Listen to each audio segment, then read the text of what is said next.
আমার ভাইরা, এই গোটা কায়নাত যেমনি আল্লাহর রিজিকের কাছে ভিখারি, ঠিক তেমনি কিয়ামত পর্যন্ত তামাম পৃথিবীর মানুষ জ্ঞান বিজ্ঞানের জন্য আল্লাহর কিতাবের কাছে ভিখারি।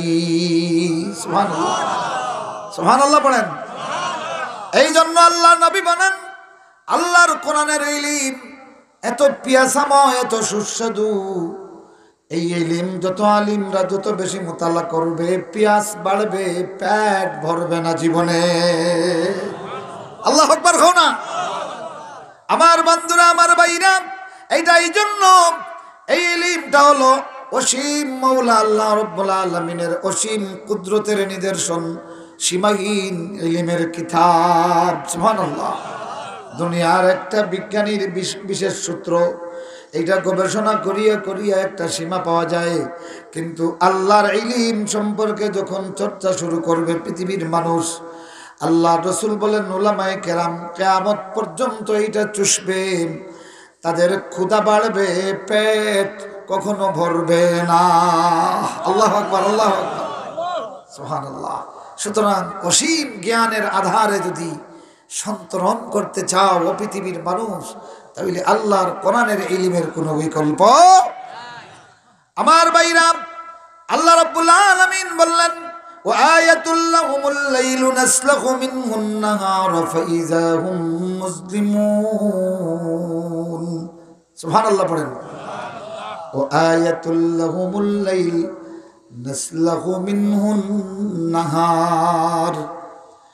এই বিতর্ক চলছিল যুগ যুগ ধরে, দিন আগে না রাত আগে। তো আমরা কেউ বলবো রাত আগে, আবার কেউ বলবে দিন আগে, আরেক যুক্তি দিয়া বলবে রাত আগে, আরেক যুক্তি দিয়া বলবে দিন আগে। সুবহানাল্লাহ। এই বিতর্কের অবসান ঘটাই আল্লাহ রাব্বুল আলামিন বলে দিলেন, রাত আর দিনের সঙ্গে সম্পর্ক হলো গোশত আর চামড়া। সুবহানাল্লাহ। না, গোশত আর চামড়া। আল্লাহু আকবার বলেন।